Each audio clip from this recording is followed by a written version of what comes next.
Hi friends, welcome to బిన్వీ mom recipes. ఈరోజు మన ఛానల్లో ఒక healthy breakfast high protein dosa ఎలా చేయాలో చూద్దామండి.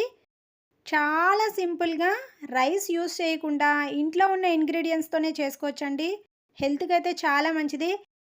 డైలీ నార్మల్గా మనం చేసుకునే దోశల కంటే ఇవి హెల్త్కి చాలా మంచిదండి. తప్పకుండా అప్పుడప్పుడు వారంలో కనీసం 3 సార్లు అయినా సరే ఇలాంటి హెల్దీ బ్రేక్ఫాస్ట్లు తీసుకోవడానికి ట్రై చేయండి. అయితే ఇక ఆలస్యం చేయకుండా ఈ సింపుల్ అండ్ హెల్దీ దోశలు ఎలా చేయాలో చూసేద్దాం. ముందుగా ఒక బౌల్లోకి హాఫ్ కప్పు నల్ల శనగలు తీసుకోవాలి. అలాగే హాఫ్ కప్పు పల్లీలను కూడా యాడ్ చేసుకోవాలి. ఇవి ఒక్కసారి ఈ విధంగా వాష్ చేసుకున్న తర్వాత దీనిలోకి ఒక హాఫ్ కప్పు గోధుమ రవ్వని యాడ్ చేసుకోవాలి. ఉప్మా చేసుకుంటారు కదండి, అదే రవ్వ యాడ్ చేసుకోవాలి. తర్వాత దీనిలోకి వాటర్ని యాడ్ చేసుకొని వీటిని ఓవర్ నైట్ నానబెట్టుకోవాలి. వీలైతే కనీసం 6 అవర్స్ అయినా సరే నానబెట్టుకోవాలి. చూసారు కదండి, ఓవర్ నైట్ నానబెట్టుకుంటే పల్లీలు, శనగలు అలాగే రవ్వ కూడా చక్కగా ఈ విధంగా నానిపోతుంది.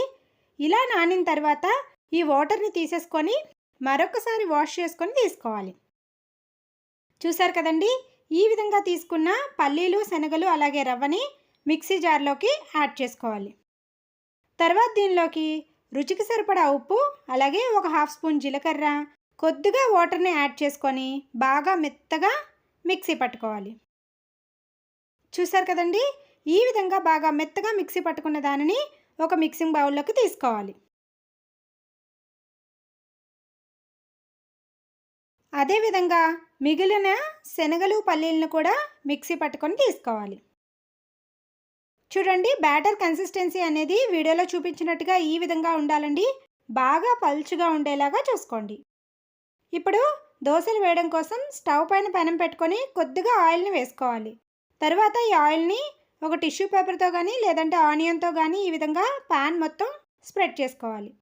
ఇప్పుడు వేడైన పెనం పైన మనం రెడీ చేసి పెట్టుకున్న ఈ దోశ బ్యాటర్ని వేసుకొని పల్చగా స్ప్రెడ్ చేసుకోవాలి. చూసారు కదండి, ఈ విధంగా వీలైనంత పలుచగా స్ప్రెడ్ చేసుకోండి. తర్వాత దీనిపైన కొద్దిగా మాత్రమే ఆయిల్ని యాడ్ చేసుకొని ఒక సైడ్ కాలిన తర్వాత దోశని రెండో సైడ్ టర్న్ చేసుకోవాలి. ఈ విధంగా దోశని రెండు వైపులా కాల్చుకొని పక్కకు తీసేసుకోవాలి. అదేవిధంగా మిగిలిన దోశలను కూడా వేసుకొని తీసుకోవాలి. ఈ దోశల పైన ఆనియన్స్ కట్ చేసుకొని వేసుకున్నా సరే టేస్ట్ చాలా బాగుంటుందండి. తప్పకుండా ఒకసారి ఈ ప్రాసెస్లో హెల్తీ దోశల్ని ట్రై చేయండి. అలాగే ఈ దోశల్ని నైట్ డిన్నర్లోకి తీసుకున్నా సరే హెల్త్కి చాలా చాలా మంచిదండి. ఎప్పుడూ చపాతీలే కాకుండా అప్పుడప్పుడు ఈ విధంగా హై ప్రోటీన్ దోశలను కూడా నైట్ డిన్నర్లోకి తీసుకోండి. అలాగే ఈ బ్రేక్ఫాస్ట్లోకి మేము కరివేపాకు పొడి తీసుకున్నామండి. ఈ కరివేపాకు పొడి రెసిపీ వీడియో మన ఛానల్లో ఉంది. ఇంకా ఎవరైనా చూడకపోతే ఒకసారి చూసేయండి. ఎప్పుడైనా సరే డైలీ మార్నింగ్ బ్రేక్ఫాస్ట్లోకి మాత్రం ఎంత హెల్తీ ఫుడ్ తీసుకుంటే హెల్త్కి అంత మంచిదండి. కాబట్టి మనం డైలీ తీసుకునే మార్నింగ్ బ్రేక్ఫాస్ట్ మాత్రం హెల్తీగా ఉండేలాగా చూసుకోండి.